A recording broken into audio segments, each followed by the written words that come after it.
যারা সোজা পথে যুদ্ধ করতে পারে না তারাই যেমন কাপুরুষের মতো পেছন থেকে হামলা করে, যাদের দুর্বলতা আছে, যারা রাইট ওয়েতে নয় তারাই রং ওয়েতে যায়, যারা সামনাসামনি আসতে পারে না তারাই পেছন থেকে যায়।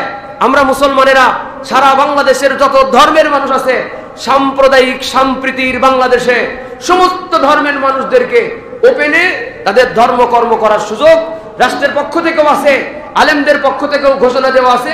কারণ এই অনুমতি আমার নবী দিয়ে গেছে, যার যার ধর্ম সে সুন্দর মতো পালন করবে, রাইট ভাবে পালন করবে। আমাদের মুসলমানেরা তাবলীগ করে, বয়ান করে, ধর্ম প্রচার করে, আমরা তো কাউকে জোর করতেছি না, এত বুঝাইতেছি, তারপরে কেউ নামাজ না পড়লে পিঠ মোড়া দিয়ে তারা তো বেঁধে নিয়ে আসতেছি না। অন্য ধর্মের মানুষ যারা কালেমা না পড়লে আমরা তো কিছুই কইতেছি না, আমরা বুঝানোর দরকার, বুঝাবো। হেদায়েত আল্লাহর পক্ষ থেকে আসলে আসবে, না আসলে তার কবরে সে যাবে। আমরা রাইট ভাবে মুসলমানদেরকে, অন্য ধর্মের মানুষদেরকে দাওয়াত দিতেছি। তারাও যদি সৎ থাকে, তাদের যদি বুকে বল থাকে, তাহলে খ্রিস্টানেরা দাওয়াত তাবলীগের কাজ শুরু করুক, তারাও মহল্লায় মহল্লায় দাওয়াত দিক, আমাদের পক্ষ থেকে কোনো বাধা নাই। হিন্দু ধর্মের মানুষ যারা আছে, ইহুদি ধর্মের মানুষ যারা আছে, তারা তাদের ধর্মের দাওয়াত দিবে, আমরা তাদের সহযোগিতা করব।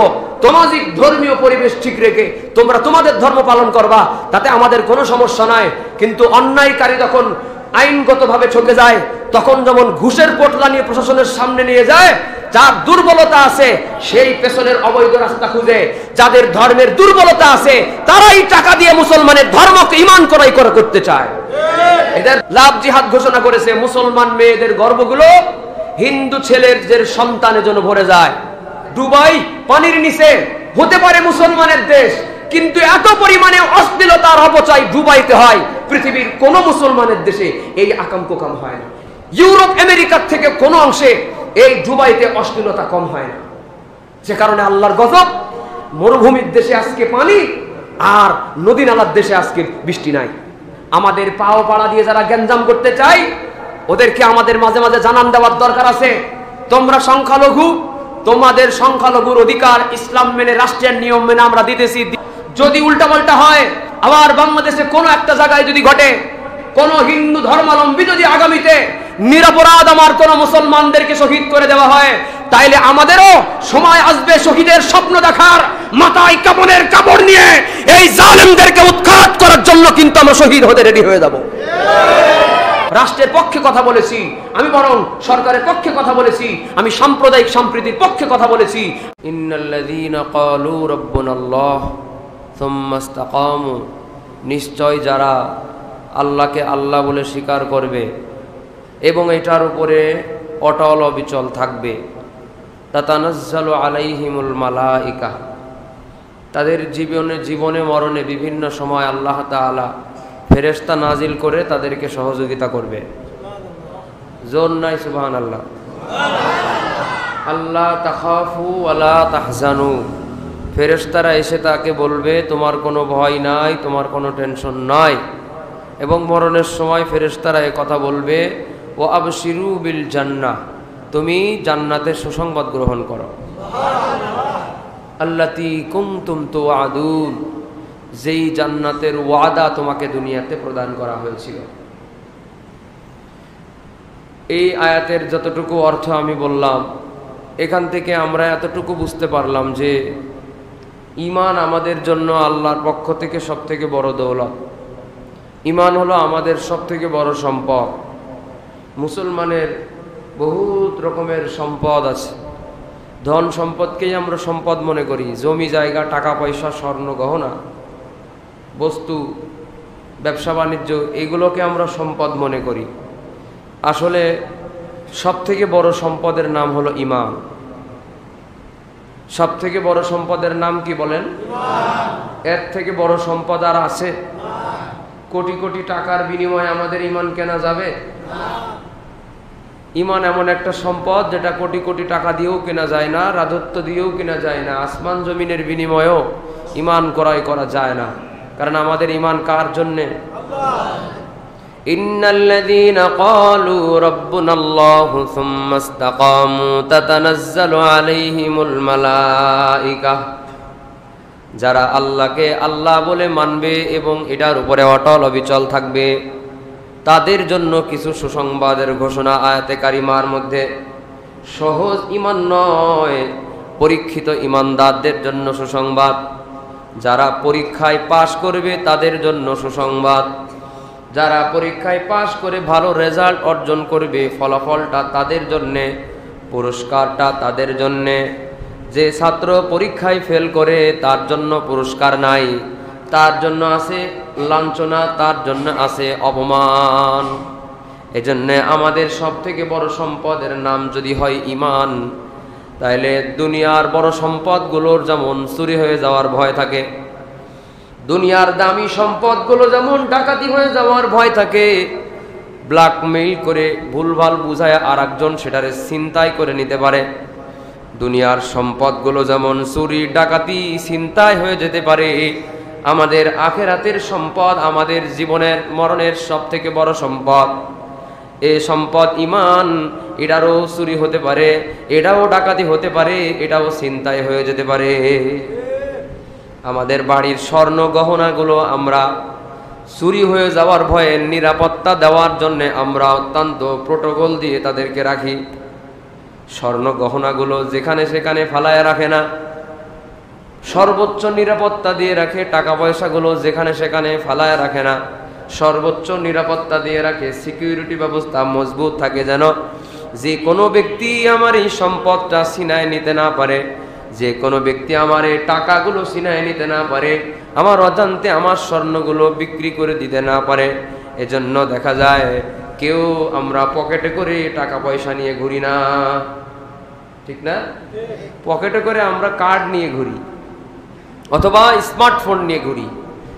যখন প্রয়োজন তখনই 2-1 কিলোর ভেতরেই আমরা মোবাইল ব্যাংকিংয়ের মাধ্যমে টাকা পয়সা বের করে নিতে পারবো, অথবা আর একটু দূর দূরান্তে যাওয়ার মতো অ্যাবিলিটি থাকলে আমরা কার্ড ব্যবহার করি, যে কোনো সময় আমরা এটিএম বুথ থেকে কার্ড থেকে টাকা পয়সা বের করবো। পকেটে পড়ে টেনে নিয়ে বেড়ানোর ঝামেলা আমরা আর পোয়াই না। এটা হলো নিরাপত্তাহীনতা। যে কোনো মুহূর্তে চুরি হয়ে যেতে পারে, পড়ে যেতে পারে, ডাকাতি হয়ে যেতে পারে, অথবা আমার কাছে টাকা আছে এটাকে যদি কেউ জানে তাহলে দুনিয়ার বিপদ আপদ তার আসবে। এই বিপদ আপদের কথা বলে যেমনি হোক আমার টাকা সে নিয়ে নেবে, হাওলাত নেওয়ার নাম করে নেবে, আর দেবে না। এই জন্যে যেমনি হোক টাকা পয়সা আমরা পকেটে রাখি না। এই যুগে অন্তত টাকা পয়সা মানুষ পকেটে রাখে না। আগের যুগে মানুষ মাটির নিচে গর্ত করে টাকা পয়সা রাখতো, নির্দিষ্ট প্রক্রিয়ায় সিন্দুক বানায় রাখতো। আর এখনকার যুগে মানুষ অ্যাকাউন্টের মধ্যে রাখবে, মোবাইল ব্যাংকিংয়ের মধ্যে রাখবে, কার্ডের মধ্যে রাখবে, এই টাকা নিয়ে চলবে। কারণ কি? নিরাপত্তা নিয়ে টেনশন। যার 5 লাখ টাকা ব্যাংকে আছে, ওই যদি ওই 5 লাখ টাকা ঘরের আলমারির ভিতরে রাখে, ওই একদিনও কোনো আত্মীয় বাড়িতে নিশ্চিন্তে ঘুমাইতে পারবে না, একদিনও বাড়ির থেকে নিশ্চিন্তে বেরোইতে পারবে না। বাড়ির মানুষ যারা, তাদেরই তো বিশ্বাস করে না, ঠিক না? বাড়ির মানুষই বিশ্বাস করে না। তার বউ ভুলভাল কথা তারে পরে বুঝাই দেবে, গোপনে গোপনে অমুক ছেলের দেবে, অমুক মেয়ের দেবে, যেই সন্তানের বেশি ভালো লাগে সেটার দেবে, যেই নাতির বেশি ভালো লাগে, নাইলে স্বামীর টানে বাপের বাড়ি বড় লোক বানাবে, কিছু একটা তো করবে, ঠিক কিনা? এই জন্য কারোর প্রতি বিশ্বাস নেই। টাকা রেখে দিয়ে আসছে ব্যাংকে, যেন এত সহজে আমার টাকাও আমি বের করতে না পারি। নিজের টাকাও নিজে বের করার জন্য একটু কঠিন হয়, খরচ করতে জন্য একটু কঠিন হয়, ব্যাংকে রেখে দিয়ে আসছে ব্যাংকে। আবার বাড়ির স্বর্ণ যেখানে সেখানে ফেলায় রাখে। কি বলেন আপনারা? বাড়ির স্বর্ণ কি একেবারে শোপিস বানায় রাখে? ডাইনিং টেবিলের উপরে শোপিস বানায় রেখে দেয়, যে কেউ আসবে আর দেখবে যে কি সুন্দর স্বর্ণ, 3 দিনও থাকবে না। বাইরের মানুষ চুরি করা লাগবে না, সন্তানেরাই মায়ের গহনা চুরি করে বিক্রি করে গাঁজা খাবে। আরে কথা কন, কথা কি ঠিক আছে? হ্যাঁ, ঘটনা তো ঘটে এরকম। এই জন্য টাকা পয়সা দিয়ে কারোর তো বিশ্বাস নেই, ছেলে মেয়েদেরও বিশ্বাস নেই। এই জন্য মহিলারা দেখবেন স্বর্ণ গহনাগুলো এত সাধারণভাবে রাখে না, টিস্যু দিয়ে পেঁচায় একটা কৌটার ভিতরে রাখবে, কৌটার আবার প্যাঁচ লাগাবে, মানে কৌটার লকই দেয়, প্যাঁচ লক লাগাবে। এই কৌটা আবার শোকেসের ডয়ারের ভিতরে, হাত যত দূর যায় শেষ মাথায়, একদম ডয়ার খুলেই যেতে না পায়, হাত যত দূর যায় শেষ মাথায় রেখে দেবে। ওটা আবার কাগজপত্র অমুক তমুক দিয়ে ঢেকে রাখবে। এই ডয়ারে এবার তালা লাগাবে, এই ডয়ারের চাবিটা আবার নেবে, এই চাবিটা নিয়ে আবার বিছানার তোশকের নিচেই থবে। বিছানার তোশকের নিচে মানে কি জানেন? বিছানার তোশকের নিচে একটা কার্টুন আছে, ওই কার্টুনের ভিতরে রাখবে, ওর উপরে তোশক, তার উপরে গদলা, তার উপরে চাদর, এরপরে চাবিটা যে জায়গায় রাখলো, এইবার এই রুমের থেকে যে বেরোবে এই রুমে আবার একটা তালা লাগাবে, এই তালা শাড়ির আসলে নিয়ে সারা পাড়া ঘুরে বেড়াবে আর বলবে কিডা নেই দেখবো। এই তো এই রুমের তালা আবার শাড়ির আসলে লাগায় ঘুরে বেড়াবে, যেমনে যায় আমার স্বর্ণ আমার সাথেই আছে, কেউ নিতে পারবে না, সর্বোচ্চ প্রোটেকশন। এই হলো স্বর্ণের প্রোটেকশন, স্বর্ণের নিরাপত্তা। কারণ কি? এটা দামি জিনিস, এটা গহনা, স্বর্ণ এটা দামি জিনিস, মূল্যবান জিনিস।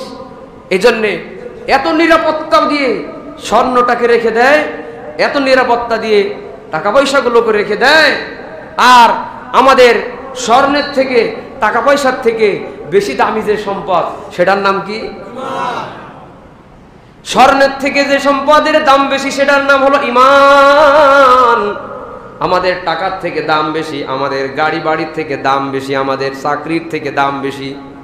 এজন্য কেউ যদি মনে করে আমার ঈমান আর চাকরির প্রশ্ন এসে যায়, হয় এমন একটা পরিস্থিতির সম্মুখীন হয়ে গেছে যেখানে যে কোনো একটা ছাড়া লাগবে, যে কোনো একটা গ্রহণ করা লাগবে, হয় ঈমান গ্রহণ করতে হবে, নাই চাকরি ছাড়া লাগবে।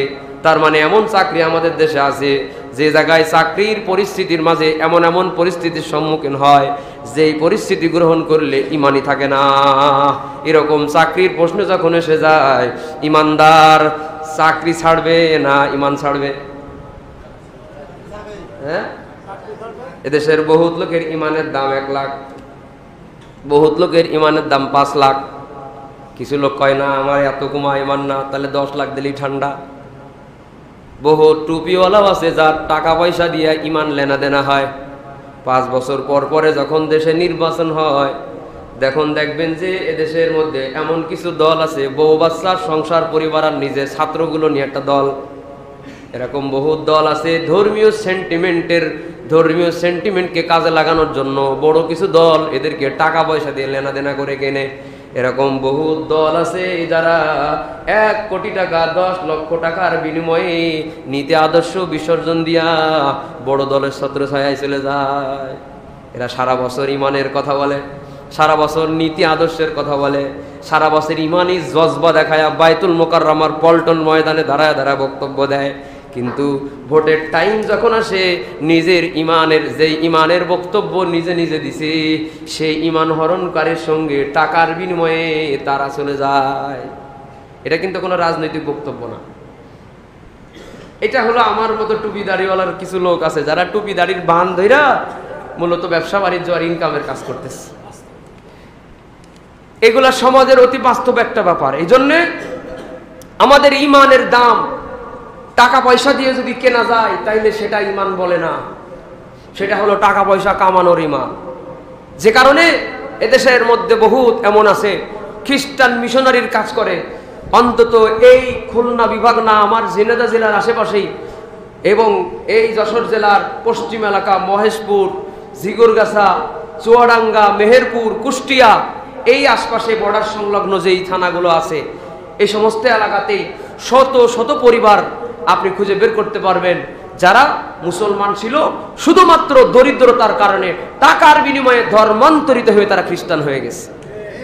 টাকার বিনিময়ে ধর্মান্তরিত হয়ে খ্রিস্টান হয়ে গেছে, যাদের সামনে খ্রিস্টান মিশনারিরা এসে বলেছে যে তোমার বুড়া হয়ে গেছো, ভ্যান চালাও, রিক্সা চালাও, দিনমজুর, পরের বাড়ি কাজ করো, তোমার ধর্মের লোকেরা তোমাকে 2 পয়সা দিয়ে তো সহযোগিতা করেনি, আমরা আসছি, তুমি গোপনে আমাদের ধর্মটা গ্রহণ করবা, এর বিনিময়ে প্রত্যেক মাসে তোমাকে 10, 15, 20 হাজার টাকার একটা স্যালারি দেওয়া হবে এবং এককালীন অন্তত 10 লক্ষ টাকা দেওয়া হবে, যেই টাকা দিয়া তুমি একটা ভালো একটা বাড়ি বানায় ফেলতে পারবা, ঠ্যাঙের উপরে ঠ্যাং নাচায় খাবা, প্রত্যেক সারা মাস 20,000 টাকা, 10,000 টাকা, 15,000 টাকার স্কেলের বেতন তোমারে দেওয়া হবে। মাঝখান দিয়া মুসলমানদের ভিতরে শুধু গুপ্তচরের কাজ করে আমাদের ধর্মের কাজ গোপনে গোপনে তাদের মাঝে করবা, আর আমরা তার বিনিময়ে তোমারে টাকা দিব। এরকম গুপ্তচর হওয়ার জন্যই টাকার বিনিময়ে ধর্মান্তরিত হয়ে খ্রিস্টান হয়ে গেছে হাজার হাজার পরিবার বাংলাদেশে বর্তমানে আছে। তার মানে বোঝা গেল এদের কাছে ঈমানের দাম নাই, এদের কাছে ঈমানের দাম নাই, এদের কাছে টাকার দাম। অথচ ইহুদি খ্রিস্টানেরা যারা সোজা পথে যুদ্ধ করতে পারে না, তারাই যেমন কাপুরুষের মতো পেছন থেকে হামলা করে, যাদের দুর্বলতা আছে যারা রাইট ওয়েতে নয় তারাই রং ওয়েতে যায়, যারা সামনাসামনি আসতে পারে না তারাই পেছন থেকে যায়। আমরা মুসলমানেরা সারা বাংলাদেশের যত ধর্মের মানুষ আছে, সাম্প্রদায়িক সম্প্রীতির বাংলাদেশে সমস্ত ধর্মের মানুষদেরকে ওপেনে তাদের ধর্মকর্ম করার সুযোগ রাষ্ট্রের পক্ষ থেকেও আছে, আলেমদের পক্ষ থেকেও ঘোষণা দেওয়া আছে। কারণ এই অনুমতি আমার নবী দিয়ে গেছে, যার যার ধর্ম সে সুন্দর মতো পালন করবে, রাইট ভাবে পালন করবে। আমাদের মুসলমানেরা তাবলিগ করে, বয়ান করে, ধর্ম প্রচার করে, আমরা তো কাউকে জোর করতেছি না, এত বুঝাইতেছি, তারপরে কেউ নামাজ না পড়লে পিঠ মোড়াতে তারা তো বেঁধে নিয়ে আসতেছি না। অন্য ধর্মের মানুষ যারা কালেমা না পড়লে আমরা তো কিছুই কইতেছি না, আমরা বুঝানোর দরকার, বুঝাবো। হেদায়েত আল্লাহর পক্ষ থেকে আসলে আসবে, না আসলে তার কবরে সে যাবে। আমরা রাইট ভাবে মুসলমানদেরকে, অন্য ধর্মের মানুষদেরকে দাওয়াত দিতেছি। তারাও যদি সৎ থাকে, তাদের যদি বুকে বল থাকে, তাহলে খ্রিস্টানেরা দাওয়াত তাবলীগের কাজ শুরু করুক, তারাও মহল্লায় মহল্লায় দাওয়াত দিক, আমাদের পক্ষ থেকে কোনো বাধা নাই। হিন্দু ধর্মের মানুষ যারা আছে, ইহুদি ধর্মের মানুষ যারা আছে, তারা তাদের ধর্মের দাওয়াত দিবে, আমরা তাদের সহযোগিতা করব। তোমরা ভদ্রতা, সামাজিক ধর্মীয় পরিবেশ ঠিক রেখে তোমরা তোমাদের ধর্ম পালন করবা, তাতে আমাদের কোনো সমস্যা নাই। কিন্তু অন্যায়কারী যখন আইনগতভাবে ঠকে যায়, তখন যেমন ঘুষের পোটলা নিয়ে প্রশাসনের সামনে নিয়ে যায়, যার দুর্বলতা আছে সেই পেছনের অবৈধ রাস্তা খুঁজে, যাদের ধর্মের দুর্বলতা আছে তারাই টাকা দিয়ে মুসলমানের ধর্মকে ঈমান করাই করতে চায়। এদের দুর্বলতা আছে বিধাই, এদের দুর্বলতা আছে বিধাই আমার মুসলমানের সামনে যখন আদর্শ দিয়ে বিদায় হতে না পেরেছে, আমার মুসলমানদের দুর্বলতার সুযোগে দরিদ্র মুসলমানদেরকে ঈমান করাই করে খ্রিস্টান বানাইছে। বোঝা গেল তোমরা নীতি আদর্শের নৈতিকতায় টিকে থাকতে পারো নাই, এজন্যই তোমরা টাকার পাওয়ার দিয়ে মানুষদেরকে ধর্মান্তরিত করতেছো। ইন্নাল্লাযীনা ক্বালু রাব্বুনাল্লাহু সুম্মা ইসতাকামু তাতানাজ্জালু আলাইহিমুল মালায়েকা। মরণের সময় জান্নাতের ঘোষণা যারে দেওয়া হবে, মরণের সময় ফেরেশতা এসে যার জান্নাত জাহান্নামের ঘোষণা দিবে। মরণের সময়, জীবনের বিভিন্ন সময় আল্লাহ তাআলা ফেরেশতা দিয়ে যাকে সহযোগিতা করবে সে হলো ঈমানে বলে বলিয়ান যারা, পরীক্ষায় যারা পাশ করেছে সেই হবে ঈমানদার। ইস্তেকামাত, অটল অবিচল যে ছিল, যেই ব্যক্তি ঈমানদার দাবি করে কিন্তু সুবিধাবাদ জিন্দাবাদ টাইপের মুসলমান, যে জায়গায় ধর্ম করা সহজ সে জায়গায় ধর্মে আছে, যে জায়গায় ধর্ম করা কঠিন সে জায়গায় ধর্মে নাই। বুঝা গেল তুমি সুবিধাবাদ জিন্দাবাদ। এই লোকেরা, এই দুর্বল ইমানদারের মতো মানুষেরা যেখানে সুবিধা বেশি পায় সেখানে ইমান পরে, তার কাছে সুবিধা আগে। আমাদের ইমান যতটুকু বাসে, দুর্বল ইমান কচু পাতার উপরে যখন পানি রাখে, পানিটা যেমন টলমল টলমল করে, যে কোনো একদিক দিয়ে পড়ে যাইতে মনে চায়। কচু পাতার পানি ঢাকায় রাখা কঠিন, কচু পাতার উপরে পানি দেবেন, যে কোনো একদিক থেকে পড়ে যেতে চায়। একদিক থেকে যদি কোনোভাবে কাজ হয়ে যায় তাহলে মুহূর্তের ভিতরে থেকে সব পানি পড়ে যাবে, আর ঠেকানো যায় না। কথা কি ঠিক? আমাদের দেশে লাভ জিহাদ চলছে, লাভ জিহাদ। যে আয়াত পড়ছি, আয়াতের প্রসঙ্গের আলোচনা এটা। সঠিক জিহাদ করে না, যারা ধর্ম নিয়ে ইসলামের নিয়ম মেনে জিহাদ করে তাদেরকে জঙ্গি বলে। লাভ জিহাদ ঘোষণা করেছে, মুসলমান মেয়েদের গর্ভগুলো হিন্দু ছেলেদের সন্তানের জন্য ভরে যায়। আপনি কোথায় আছেন আমার জানা নাই, কিন্তু যারা একটু চোখ কান খোলা রেখেছেন অথবা আজকে সচেতন হওয়ার জন্য আমি আপনাকে হিন্টস দিলাম, আপনি একটু সচেতন হয়েই দেখেন। আমাদের দেশে বহুত মেয়েদেরকে হিন্দু ছেলেরা টার্গেট করে করে, অনলাইনে টার্গেট করে করে তাদেরকে ধর্মান্তরিত করে হিন্দু বানায়। অথবা যদি দেখে না মেয়ের ঈমান মজবুত, তাহলে এই হিন্দু ছেলে মুসলমান পরিচয়ে মুসলমান মেয়ের সঙ্গে বিবাহ শাদী করে, তারপরে সংসার করতে গিয়া মহিলা টের পায় এই লোকের কোনো খাত নাই করা নাই। গতকালকে আমি একটা সাক্ষাৎকার পড়ছি, সৌদি আরব থেকে এক মেয়ে আসছে এয়ারপোর্টে এসে সাক্ষাৎকার দিতেছে। সাংবাদিকদের কাছে আগে থেকেই বলে রাখছে আমি কিছু বলতে চাই। তো সাংবাদিকেরা এয়ারপোর্টে রেডি, সাক্ষাৎকার নিতেছে। মেয়েটি বলল আমি ছিলাম, কাজ করতে গিয়েছি সৌদি আরবে, তো একটা ছেলের সাথে আমার সম্পর্ক হয়েছে। এক পর্যায়ে আমরা বিয়ে ছাড়াই সম্পর্ক, শারীরিক সম্পর্ক করেছি, স্বামী স্ত্রীর মতো আমরা অবস্থান করেছি, খুব প্রেমের সম্পর্ক আমাদের। আমরা যখন অন্তরঙ্গ মুহূর্ত, মেয়েটি বলে তখন আমি টের পাইলাম যে ছেলেটি হিন্দু, ছেলেটির খাতনা করা নাই। তখন মেয়েটি বলে, আমি তখন সর্বোচ্চ চেষ্টা করেছি নিবৃত হতে। তখন ছেলেটি কাকুতি মিনতি হাউমাউ করেছে, আমি ঈমান আনবো, আমাকে আমার কাজ করতে দাও। শয়তানের ধোকায় পড়ে ছেলে মেয়ে দুইজনেই বিবাহ বহির্ভূত শারীরিক সম্পর্কের মাধ্যমে এই মেয়েটি বলে যে আমার এখন গর্ভে 8 মাসের সন্তান, এ সন্তান হিন্দুর সন্তান, 6 মাস পর্যন্ত আমার সাথে যোগাযোগ ছিল, 6 মাস যখন হয়ে গেছে এই লোক আরব থেকে চলে আসছে, সে নিখোঁজ, সে তার মতো উধাও হয়ে তার মতো আছে, আমার গর্ভে এখন 8 মাসের সন্তান, যে সন্তানটা একটা হিন্দুর সন্তান। বোরকা পরে আসছে, বোরকা পরে খাস পর্দা করে আসছে। এই মেয়েটি এই সন্তানের কি পরিচয় দিবে? একটা হলো অবৈধ সন্তান, আরেকটা হলো বেঈমানের সন্তান। এটাই তারা চেয়েছে, মুসলমান মেয়েদেরকে টার্গেট করো, আর মুসলমান মেয়েদের গর্ভে তোমরা আমাদের ধর্মের সন্তানগুলোকে দিয়ে দাও। কারণ যত ইমান ইমান বলুন, যৌবনের তাড়নায় যুবক যুবতীদেরকে গুনাহ করা যতটা সহজ, যৌবনের তাড়নায় ফেলে যুবক যুবতীদের ব্ল্যাকমেইল করে গুনাহে জর্জরিত করা যত সহজ, এতটা সহজ তো কোনো পদ্ধতিতে নাই। যে কারণে নামের মুসলমানে ভরে গেছে। আজকে দুবাই পানির নিচে মুসলমানের দেশ, দুবাই পানির নিচে হতে পারে মুসলমানের দেশ, কিন্তু এত পরিমাণে অশ্লীলতার অপচয় দুবাইতে হয়, পৃথিবীর কোন মুসলমানের দেশে এই আকাম কোকাম হয় না। এটা তিক্ত সত্য কথা, এটা একটা তিক্ত সত্য কথা। শুধু নামের মুসলমান হইয়া বড় বড় শেখ, বড় বড় আবায়া রুমাল পরে বসে আছে, মুসলমানের ড্রেস পরে বসে আছে, কিন্তু এত অশ্লীলতা এই দুবাইতে হয়ে থাকে। জেনে শুনে তথ্য নিয়ে কথা বলছি, এত পরিমাণ অশ্লীলতা আছে। ইউরোপ আমেরিকার থেকে কোন অংশে এই দুবাইতে অশ্লীলতা কম হয় না। যে কারণে আল্লাহর গজব, মরুভূমির দেশে আজকে পানি, আর নদী নালার দেশে আজকে বৃষ্টি নাই।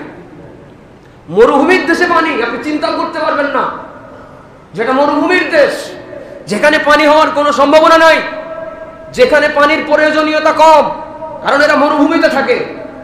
এরা কৃত্রিম উপায়ে পানির কাজগুলো সারে, এরা গাছগাছালি কৃত্রিম উপায়ে সারে, কিন্তু আজকে সেই মরুভূমির দেশ আজকে পানির নিচে। আর যেই জায়গাটা নদী নালার দেশ, বাংলাদেশের বৈশিষ্ট্য খাল বিল নদী নালা সবুজ ঘাসের দেশ, সেই বাংলাদেশে আজকে বৃষ্টি নাই। ইস্তেসকার নামাজ পড়ে তাও লোক দেখানোর জন্য, সাংবাদিক মিডিয়ায় ভাইরাল হওয়ার জন্য, একটারও নিয়ত ঠিক নাই, কেমনে কবুল হবে দোয়া? ইস্তেসকার নামাজের আয়োজন হয়, সালাতুল ইস্তেসকা, বৃষ্টি প্রার্থনার নামাজ, বৃষ্টি প্রার্থনার নামাজ পড়তেছে, নামাজ পড়তেছে আর টের পাইতেছে মুসল্লি যদি হয় 100, সাংবাদিক আছে 50টা, চারপাশে রেডি। লৌকিকতা মুক্ত নামাজ হতে পারে না, লৌকিকতা মুক্ত নামাজ পড়তেই পারে না। সাংবাদিক ঘোরাফেরা করে, আগের থেকে মিডিয়ার হাইলাইটস, যে কারণে ইস্তেসকার নামাজ পড়ে মুনাজাত করতেছে, ইমামের চোখে পানি নাই, যিনি মুনাজাত করতেছে তার চোখে পানি নাই, ইস্তেসকার নামাজ পড়তেছে। অথচ একটা সময় এই মিডিয়ার সরাসরি যুগ যখন ছিল না, মানুষ ইস্তেসকার নামাজ আদায় করত, দিনে নামাজ পড়বে, সর্বোচ্চ রাতে বৃষ্টি হবে, আর অধিকাংশ সময় এমন দেখা গেছে মসজিদ ময়দানে দাঁড়াইয়া নামাজ শুরু করেছে, নামাজ শেষ হওয়ার আগেই বৃষ্টি হয়ে গেছে। কি মুরব্বীরা কথা বলেন, হয়েছে কিনা? এই বাংলাদেশের দুইজন বড় বুজুর্গ হলো, একজন হলো আল্লামা শামসুল হক ফরিদপুরি রহমতুল্লাহ আলাইহি, একজন হাফিজ হুজুর রহমতুল্লাহ আলাইহি। লালবাগ মাদ্রাসায়, লালবাগ মাদ্রাসার পাশে বৃষ্টি প্রার্থনার জন্য ইস্তেসকার নামাজ আদায়। দুই হুজুর দুইজনকে সামনে আগায়, ইনি বলে আপনি সামনে যান, উনি বলে আপনি সামনে যান। দুইজন থাকলে শ্রদ্ধা সম্মানবোধের কারণে ইনি বলছে আপনি যান, উনি বলছে আপনি। হাফিজ হুজুর রহমতুল্লাহ আলাইহি, শামসুল হক ফরিদপুরি রহমতুল্লাহ হুজুরকে বলে, হুজুর আপনি আমার উস্তাদ মানুষ, যদি আপনি আমারে বারবার সামনে দেন, যদি আপনি আমারে বারবার সামনে দিতে চান, তাইলে আমি যদি সামনে চলে যাই, আমি হাফেজি, আমি যদি নামাজে দাঁড়ায়, তাইলে বৃষ্টি প্রার্থনার জন্য নামাজে দাঁড়াবো, বৃষ্টি শুরু না হওয়া পর্যন্ত কিন্তু আমার নামাজ বন্ধ হবে না।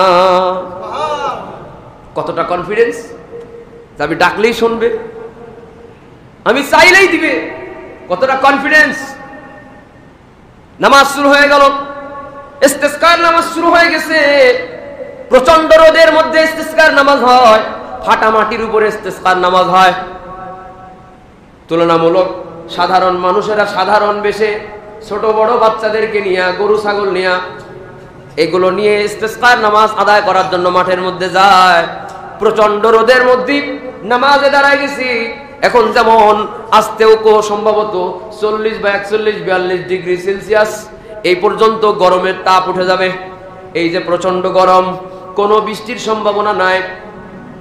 হাফেজ হুজুর রহমতুল্লাহ আলাইহি নামাজ আদায় করতেছে, প্রচন্ড তাপ, দাঁড়ায় থাকতে পায়েও কষ্ট হয়, দাঁড়ায় থাকতে শরীরেও কষ্ট হয়। নামাজের 1 রাকাত যখন হয়ে গেল, আবহাওয়া যে অবস্থায় ছিল সে অবস্থায় আছে, কোনো পরিবর্তন নাই। 2 রাকাত নামাজের দ্বিতীয় রাকাতে যখন দাঁড়ায় গেল, কেরাত চলতেছে, এখনো রুকুতে যাই নাই, রুকুতে যাবেও না, বৃষ্টি না শুরু হইলে নামাজ শেষ হবে না। দ্বিতীয় রাকাতের কেরাত চলতেছে, হাফেজ হুজুর হঠাৎ করে টের পাইল এই প্রচন্ড তাপদাহের মাঝে হঠাৎ করে কেন জানি আসমানে মেঘে মেঘে ঘর্ষণের আওয়াজ পাওয়া যায়। আল্লাহু আকবার। আসমানে মেঘে মেঘে ঘর্ষণের আওয়াজ মানেই তো বৃষ্টির আলামত। 2টা মেঘের ঘর্ষণের ফলে মেঘের টুকরাগুলো মাটির দিকে, জমিনের দিকে আসতে থাকে, বরফের দলাগুলো জমিনে আস্তে আস্তে গলে যায়, বৃষ্টি হয়ে জমিনে পড়ে। 2টা মেঘের ঘর্ষণের আওয়াজ পাইল।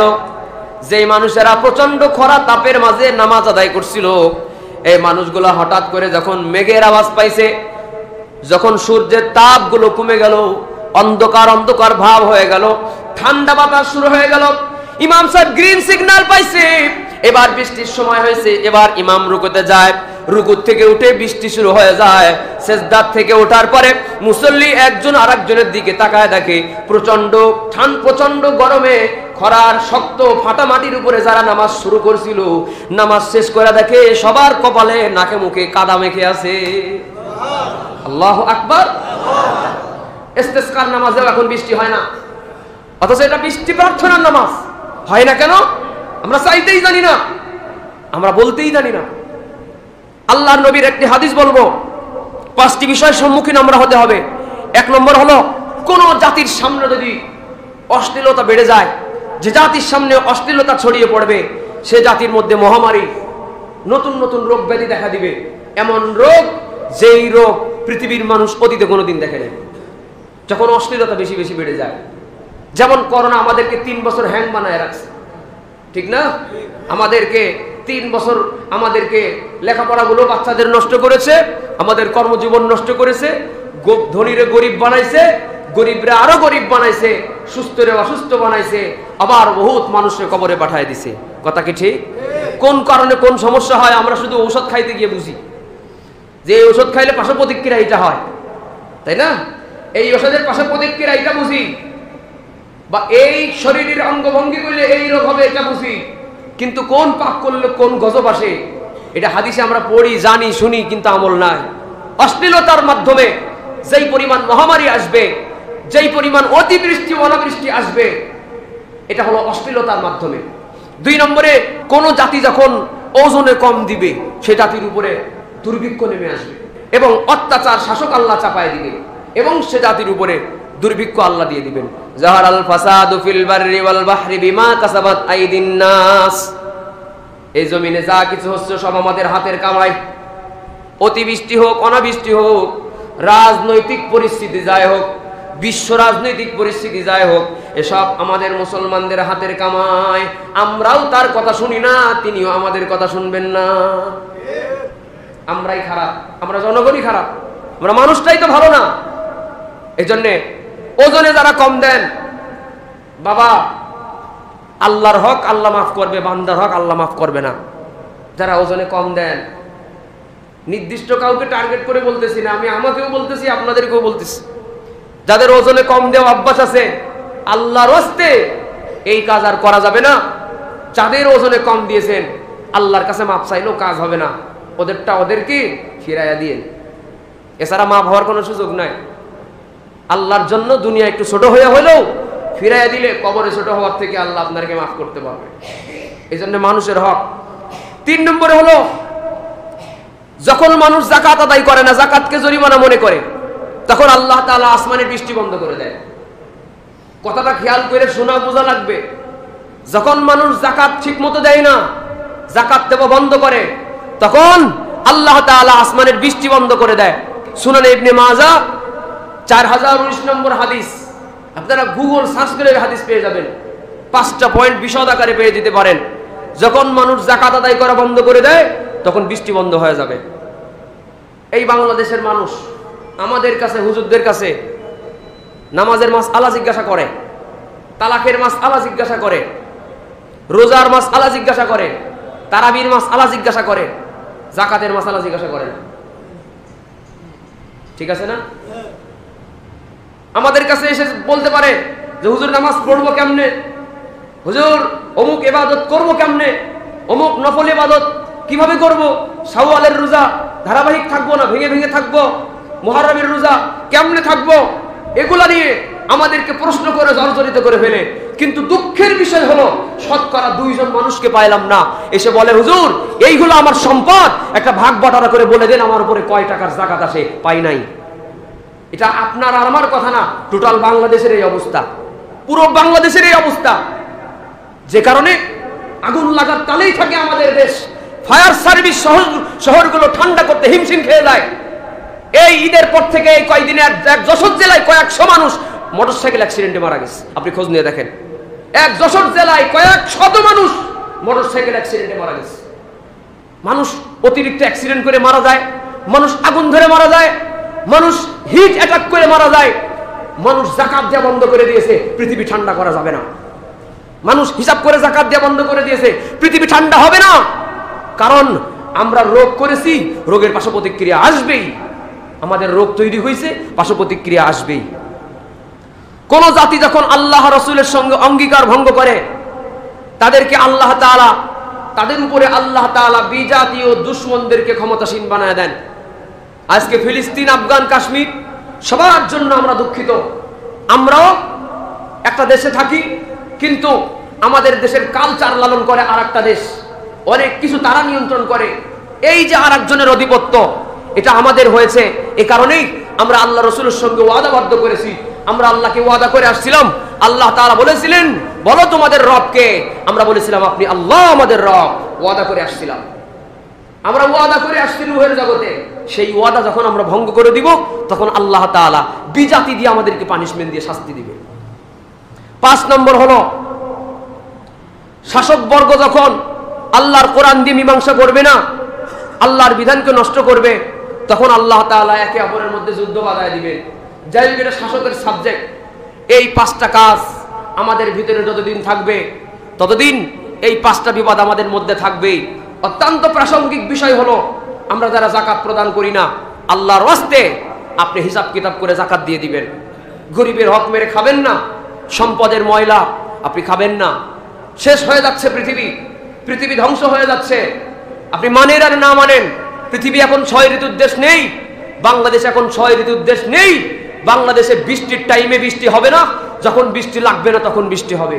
শীতের টাইমে এমন শীত দিবে যা সর্বোচ্চ পর্যায়ের মানুষেরাও, যারা সর্বোচ্চ স্বাবলম্বী, তারাও শীত থেকে নিজেকে কন্ট্রোল করার জন্য হিমশিম খেয়ে যাবে। আমাদের ইচ্ছার মতো নেই। এই যে আমরা ইস্তেসকার নামাজ পড়লাম, বৃষ্টি হয় নাই তো। এইবার মানুষ ধান কাটার টাইম হইতেছে, যেদিন থেকে ধান কাটা শুরু সেদিন থেকে কালবৈশাখী শুরু হবে। আপনি জেনে রেখেন কথা। যখন মানুষের আর বৃষ্টির দরকার না, যে আল্লাহ গরমে কষ্ট তো করছি আর 10টা দিন কষ্ট করব, আপনি বৃষ্টি দিয়েন না। আল্লাহ কবে এখনই বৃষ্টি দেন, এখনই তোমার বৃষ্টি হবে। বিগত কয়েক বছর হচ্ছেও তাই। ভাইরা, বাবাজিরা, পর্দার আড়ালের মা বোনেরা, যাকাত ঠিক মতো দিতে হবে, ইমানটার হক ঠিক মতো আদায় করতে হবে। অটল অবিচল একটা ইমান আমাদের দরকার।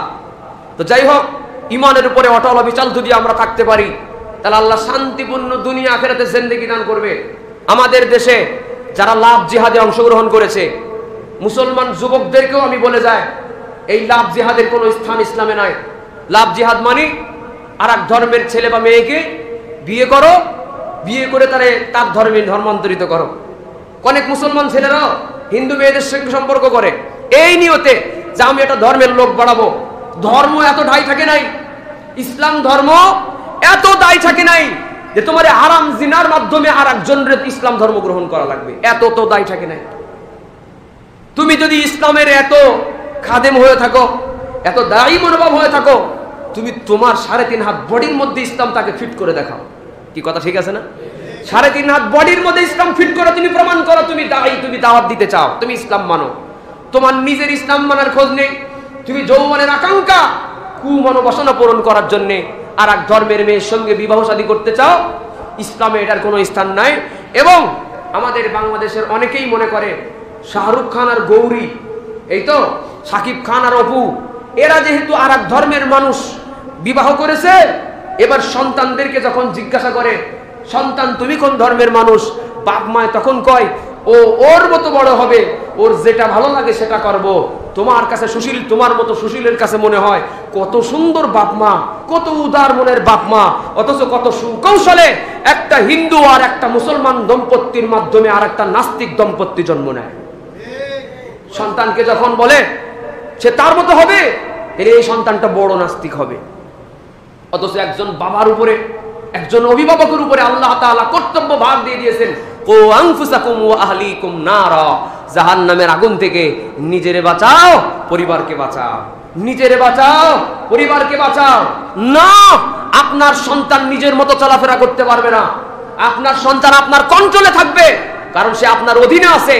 তার ব্যাপারে আপনার কাছে, আল্লাহর কাছে জিজ্ঞাসিত হবেন আপনি। আপনি যদি জবাব দিতে না পারেন, সন্তান নাস্তিক হয়ে গেছে, আমি ভুল করছি, সব জায়গায় মিডিয়ার মানুষদের অনুসরণ করতে হয় না, সব জায়গায় এদেরকে অনুসরণ করতে হয় না। এরা অনুসরণের জিনিস না, এদের একটার ঘরেও শান্তি নাই, একটা মিডিয়ার লোকের ঘরেও শান্তি নাই। এজন্য আপনারা মিডিয়ায় দেখেন, আর আমি সরাসরি দেখে শুনে জেনে শুনে কথা বলছি, একজনের সংসারের মধ্যে শান্তি নাই, কারণ হারামে কি নাই? আরাম নাই, হারামে আরাম নাই। এজন্য বর্তমানে আর এক ধর্মের মানুষ ইসলাম গ্রহণ করবে, এই ব্যাপারে খুব সাবধান, খুব সাবধান। বিশেষ করে কোনো মেয়ে যদি ইসলাম গ্রহণ করতে চায় সাবধান, কোনো মুসলমান যদি আশ্রয় দিতে চায় সাবধান। বহুত মেয়েদেরকে ইসলাম গ্রহণের নামে ঠাঁই দিয়ে এই মেয়েদেরকে, এই মুসলমান বেটারা এই মেয়েদেরকে ঘরে দাসী বানায়, এই মেয়ে নিরাপত্তার জন্য আবার আগের ধর্মে ফিরে চলে যায়। এটা বাংলাদেশের ঘটনা। দাসী বানায় নিজের কুমনোবাসনা পূরণের জন্য, সেই মেয়েটাকে এক প্রকার মানসিকভাবে অ্যাটাক করে ফেলে। এজন্য বলবো, আর এক ধর্মের মানুষের সঙ্গে সম্পর্কটা অন্তত বাদ দাও ভাই। আর বাপ মাকে বলবো, বিয়ের টাইম হইলে সন্তানকে বিয়ে দিয়ে দেন। আপনি বৌমারের 2 বছর ভরণ পোষণ দিয়েন, সময় হলে অ্যাক্সিডেন্ট কয়ে বলে আসবে না। মনে রাখেন, একটি দুর্ঘটনা সারা জীবনের কান্না, কথাটা মনে রাখবেন। আপনার সন্তানদেরকে এখন আর টেলিভিশন দেখা লাগে না, মোবাইলের শুধু ইন্টারনেট কানেকশনটা থাকার দরকার। আপনি শেয়ার ইট অ্যাপসটা চালু করবেন, ওর ভিতরে অশ্লীলতা চলে আসবে, করবেন নাকি? কথা ঠিক আছে না? একটা ভিডিও অডিও প্লেয়ার ওপেন করবেন একটা গজল ওয়াজ শোনার জন্য, তো ওর ভিতরে অর্ধনগ্ন মহিলা এসে শরীর ঝাঁকাবে। আপনার সন্তানকে অল্প বয়সেই যৌন সুরসুরি দিয়ে তাকে নষ্ট করে দিবে। আমার এই প্রজন্ম, এই ইন্টারনেট, এই প্রজন্ম যেটা আমাদের জরুরি কাজে দরকার হয়, জরুরি কাজ ছাড়তে গিয়েই সন্তানদেরকে নষ্ট করে দেয়। এজন্য যদি সম্ভব হয় ইসলামের ওই পুরাণ সুন্নাতটাকে আবার জিন্দা করেন, সন্তানদেরকে অল্প বয়সে বাপ মার তদারকিতে বিয়ে শাদীর ব্যবস্থা করে দেন। অন্তত আর এক ধর্মে গিয়া যদি কারো সন্তান আর এক ধর্মের মেয়ের সঙ্গে যদি এই আকাম করে ফেলে, আল্লাহর কসম কিয়ামত পর্যন্ত আপনার মহল্লা লোক আপনাকে ধিক্কার দিবে। মনে রাখবে যে আপনার সন্তান ভালোবাসার নামে, প্রেমের প্রয়োজনে ইমানটাকে পর্যন্ত বিসর্জন দিয়েছে।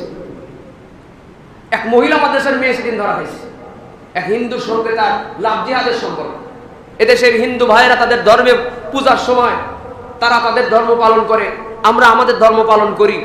কোনো মুসলমান সহিংসতা করে না। কিছু লোক মাঝে মাঝে রাজনৈতিক স্বার্থ সিদ্ধির জন্য এই কাজগুলো করে থাকে, তারা সব রাজনীতির লোক। কিন্তু কোন হুজুর, কোন আলেম, কোন মুসল্লি, কোন ধার্মিক মুসলমান আর এক ধর্মের ইবাদত বন্দেগী করতে কখনো বাধা দেয় না। এটা ইসলামী শিক্ষাও না। সে তারটা পালন করবে, আমি আমারটা পালন করব। আমার দেশের প্রশাসনের কথাও এটা, আমার ইসলামের কথাও এটা। যার যার ধর্ম সে তার মতো করে পালন করবে, কেউ কাউকে বাধা দিবে না। কিন্তু আমাদের মুসলমানদের গায়ে পাড়া দিয়ে যদি কেউ গ্যাঞ্জাম করতে আসে, মধুখালীর মতো, ফরিদপুরের মতো আমাদের পাও পাড়াও দিয়ে যদি কেউ গ্যাঞ্জাম করতে আসে, নিরাপরাধ আমার 3 জন মুসলমান ভাইকে শহীদ করে দেওয়া হলো।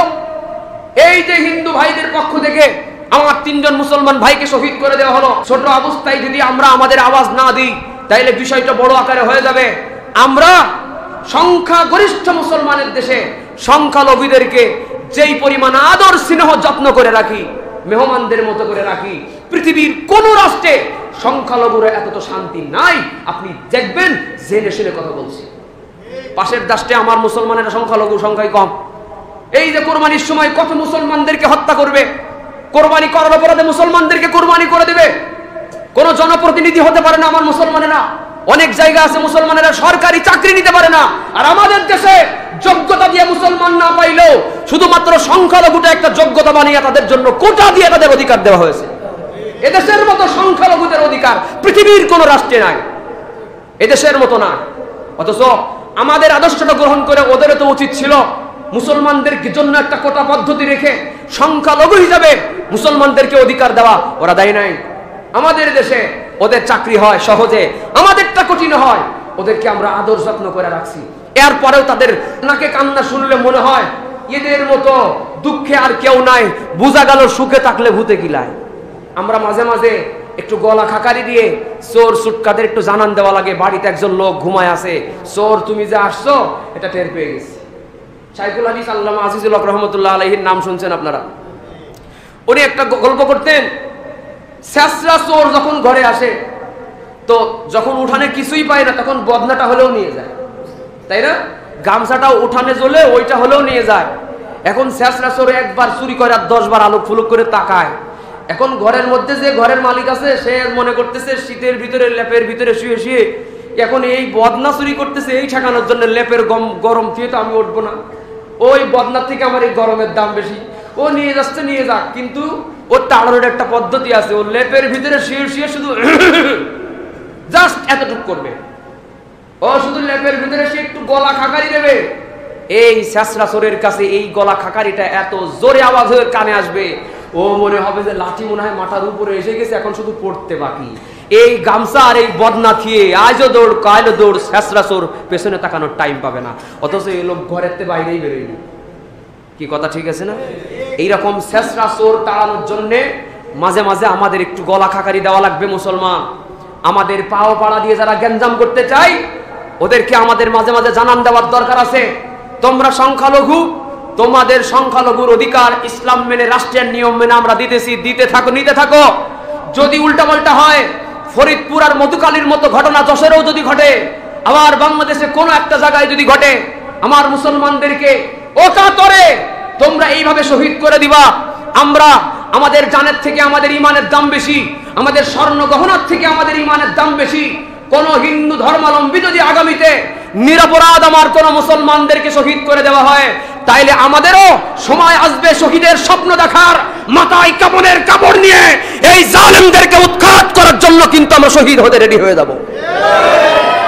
আর এটা করতে গিয়ে যদি আমরা ভিতুর মতো বসে থাকি তাহলে মনে রাখবেন মান রাআ মিনকুম মুনকারান ফালইয়ুগাইয়িরহু বিয়াদিহি ফাইল্লাম ইস্তাতি' ফাবিলিসানিহি ওয়া ইল্লাম ইস্তাতি' ফাবিকলবিহি ওয়া যালিকা আযআফুল ঈমান। তা দুর্বল ঈমানের পরিচয় দিব। আজকে আমরা যদি কথা না বলি আগামী দিন আমার ঘাড়ে চড়বে, এটা মনে রাখেন। আমরা মুসলমান মাঝে মাঝে একটু আওয়াজ দিয়ে হলো যারা একটু পাও পড়ায় গ্যাঞ্জাম করতে চায় এদের আমাদের জানান দিয়ে রাখার দরকার আছে। শান্ত শিষ্ট স্বাধীন বাংলাদেশে ব্যালেন্স ঠিক রাখার জন্য মাঝে মাঝে আমরা একটু আওয়াজ দিয়ে হলো জানান দিয়ে দেব, এটা মুসলমানের বাংলাদেশ। আমরা আবার বলছি, আমরা কোনো হিন্দু ধর্মের ভাইদেরকে অবহেলা করছি না। আমরা আমার নবীর বিদায় হজের ভাষণ মানি। নবীজি বলেছেন যার যার ধর্ম ঠিক মতো পালন করতে দিতে হবে, আমরা ওটা মানছি। তারা এতদিন যেভাবে ছিল এভাবে থাকবে। আইন পাশ করা দরকার এইভাবে যে কোনো মুসলমানও যদি লাভ জিহাদে অংশগ্রহণ করে, কোনো হিন্দুও যদি লাভ জিহাদে অংশগ্রহণ করে, সব যাবজ্জীবন দিয়ে দেন। কারণ ধর্মীয় ব্যালেন্স ঠিক রাখার জন্য এই আইন ছাড়া আর কোনো বিকল্প নাই। কারণ দুই ধর্মের মানুষই এই আকামের ভিতরে আছে, মুসলমানেরাও আছে, হিন্দুরাও আছে। একটারও উদ্দেশ্য ধর্ম প্রচার নয়, সবগুলো যৌন লালসা এদের ভিতরে কাজ করে, ধর্মটাকে তারা মাধ্যম হিসেবে ব্যবহার করে। আল্লাহ তাআলা আমাদের সকলকে আমলের তৌফিক দান করেন, বলেন আমিন। কি রাগ হয়েছেন আপনারা? একটু গরম কথা না বললে তো শয়তান সাইজ হয় না। আর আমার এই বক্তব্য রেকর্ড হয়ে থাকছে, আমার এই বক্তব্যটাকে কোথাও কেউ যদি মনে করে এটা ধর্মীয় উস্কানিমূলক বক্তব্য, আমি তার সঙ্গে আমার এই বক্তব্যের ব্যাপারে আমি চ্যালেঞ্জ করতে রাজি আছি। আমি বরং রাষ্ট্রের পক্ষে কথা বলেছি, আমি বরং সরকারের পক্ষে কথা বলেছি, আমি সাম্প্রদায়িক সম্প্রীতির পক্ষে কথা বলেছি, আমার প্রত্যেকটা কথা রেকর্ড হয়ে আছে। এ কথা এই জন্যই বললাম, আশপাশ থেকে 2-4 লাইন শুনে আপনাকে অনেকে বলতে পারে যে এখান থেকে ধর্মীয় উস্কানিমূলক বক্তব্য দেওয়া হয়েছে। আমার এ জাতীয় বক্তব্য শুনে বহুত হিন্দু মানুষেরা ইসলাম গ্রহণ করেছে। আমার এই টাইপের বক্তব্য শুনে বহুত হিন্দু মানুষেরা ইসলাম গ্রহণ করেছে। সব হিন্দু মানুষ খারাপ না, সব মুসলমান ভালো না। মুসলমানদের ভিতরে যারা জঘন্য জঙ্গি সন্ত্রাস, আমরা তাদের যেমন বিরোধিতা করি, হিন্দু ধর্মের মধ্যেও যারা জঙ্গি সন্ত্রাস করে আমরা তাদেরও বিরোধিতা করলাম। এটাই হলো আমার আজকের বক্তব্যের একদম 1 মিনিটের কথা। আল্লাহ আমাদের আমলের তৌফিক দান করেন, বলেন আমিন। প্রচন্ড রোদ এবং তাপের মাঝে আপনারা যে দীর্ঘ সময় মসজিদে আসছেন, আগে আগে বসছেন, নামাজ ঠিক মতো আদায় করতেছেন, আল্লাহ তাআলা আপনাদের সকলকে জাযা খায়ের দান করুক, বলেন আমিন। কারণ জাহান্নামের থেকে কি কম গরম না বেশি? বেশি গরম। এই গরমের ছোট কষ্টের ওসিলায় আল্লাহ তাআলা যেন আমাদেরকে জাহান্নামের কষ্ট থেকে হেফাজত করেন, বলেন আমিন।